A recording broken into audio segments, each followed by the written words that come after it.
ఓ కృష్ణ, నరకాసుడు అనే రాక్షసుడు ప్రజలను అష్ట కష్టాలకు గురి చేస్తున్నాడు.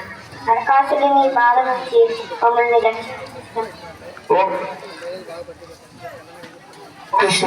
కృష్ణ, నరకాసుడు ప్రజలనే కాక దేవతలను సైతం ఇబ్బందులకు గురి చేస్తున్నాడు. అతని బాధ నుంచి మమ్మల్ని రక్షించండి ప్రభు. ఎవరి నాశనం వారు కొని తెచ్చుకునే వరకు వేచి ఉండండి.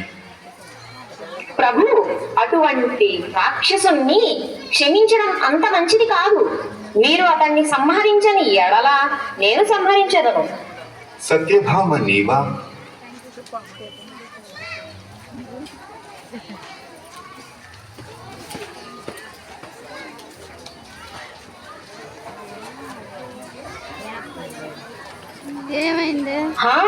నేనే ప్రభు. నేను సత్రాజిత్తుని కుమార్తెను, శ్రీకృష్ణుని ముద్దుల సతిని. నాకు యుద్ధం చేయడం బహుబాగుగా తెలుసు. నేను నరకాసురునితో యుద్ధం చేసి అతన్ని సంహరించి ముల్లోకాలకు విముక్తిని కలిగిస్తాను.